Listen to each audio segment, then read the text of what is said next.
ॐ ततो युद्धपरिश्रान्तं समरे चिन्तया स्थितम्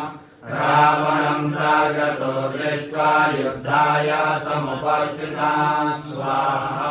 देवतैश्च समागम्य द्रष्टुमभ्यागतो रणम् उपगम्य भविद्राममगस्त्यो भगवस्तदा स्वाहा राम राम महाबाहो शृणु गुह्यं सनातनम् येन सर्वानरिन् वत्स समरे विजयिष्यसे स्वाहा आदित्याहृदयं पुण्यं सर्वशत्रुविनाशनम् जयावहं जपं नित्यम् अक्षयं परमं शिवं स्वाहा सर्वमङ्गलमाङ्गल्यं सर्वपापप्रणाशनम् चिन्ताशोकप्रशमनं वायुर्वर्धनमुत्तमं स्वाहा रश्मिवन्तं समुद्यन्तं देवासुरनमस्कृतम् पूजयस्व विवस्वन्तं भास्करं भुवनेश्वरं स्वाहा सर्वदेवात्मको एषा तेजस्वी रश्मिभावना एष देवासुरगणा लोकान् पाति गवस्तिभिः स्वाहा एष ब्रह्मा च विष्णु च शिवस्कन्धा प्रजापतिः महेन्द्रो धनदकालो यमसोमो यपाम्पतिः स्वाहा पितरो वसवासार्या अश्विनो मरुतो मनो वायुर्वह्नि प्रजा प्राणा ऋतुकर्ता प्रभाकरा स्वाहा आदित्य सविता सूर्य खगपूषा गवस्तिमान् सुवर्णा सदृशो भानुर्हिरण्यवेता दिवाकरा स्वाहा हरितस्वसहस्राचे सप्तसप्तिर्मरीचिमान् तिमिरो मथना शम्भो स्रष्टा मार्कण्डकोऽसुमान् स्वाहा हिरण्यगर्भ शिशिरस्तपनो हस्वरो रवि अग्निगर्भोदिते पुत्र सङ्घ्राशिशिरनाशना स्वाहा व्योमनाथस्तमो वेदी दिव्यजोषामपारगा घनवृष्टिरपामित्रो विन्ध्यवेदे प्रमङ्गमा स्वाहा आतपे मण्डले मृत्यो पिङ्गला सर्वतापना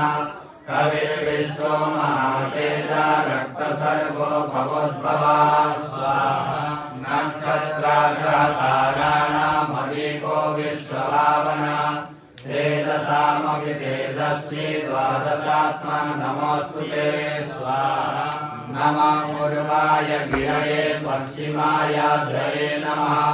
ज्योतिर्गणानां पतये दिनाधिपतये नमः स्वाहा जयाय जय भद्राय हर्यस्वाय नमो नमः नमो नमः सहस्रांशो आदित्याय नमो नमः स्वाहा नमः उग्राय वीराय सारंगाय नमो नमः नमः पद्मप्रबोधाय प्रचण्डाय नमोऽस्तुते स्वाहा ब्रह्मेशानाचुकेशाय सूरायादित्यवर्चसे भास्वते सर्वभक्षाय रुद्राय वपुषे नमः स्वाहा तमोघ्नाय हिमग्नाय शत्रुघ्नाय मृतात्मने कृतघ्नघ्नाय देवाय ज्योतिषां पतये नमः स्वाहा तप्तचामीकराभाय हरये विश्वकर्मणे नमस्तमोभिनिघ्नाय रोचये लोकसाक्षिणे स्वाहा नाशयते स्ववैभूतं तमेव सृजते प्रभो पायते शतपत्ये वर्षके सगवस्तिभिः स्वाहा शुक्लेषु जागर्ते भूतेषु परिनिष्ठिता एष चैवाग्निहोत्रं च फलं चैवाग्निहोत्रिणा स्वाहा एवं सकतवश्चैव क्रतूनां फलमेव च यानि कृत्यानि लोकेषु सर्वेषु परमप्रभो स्वाहा येन मापत्सु कृच्छेषु कान्तारेषु भयेषु च कीर्तयन् पुरुषः कश्चिन्नावसीदति राघव स्वाहा पूजयस्वेनमेकाग्रो देवदेवं जगत्पतिम् एतत्त्रिगुणितं जप्त्वा युद्धेषु विजयिष्यसि स्वाहा अस्मिन् क्षणे महाबाहो रावणं तं जयिष्यसि एवमुक्त्वा ततो गच्छो जगामश्च यथागतं स्वाहा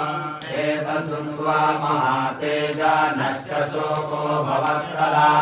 धारयामास सुप्रीतो राघव प्रयतात्मवान् स्वाहा आदित्यं प्रेक्षजभ्येदं परं हर्षमवाप्नवान् धिराचम्य शुचिर्भूत्वा धनुरादाय वीर्यवान् स्वाहा रावणं प्रेक्षयिष्ठात्मा जयार्थं समुपागमान् सर्वयत्नेन महता भृतस्तस्य वदे भवात् स्वाहा अतरविरवदन् निरीक्ष रामं मुदितवनार्वं कयिष्यमानः निश्चरपतिसंशयं विदित्वा सुरगणमध्यजगवो वचस्त्वरेति स्वाहा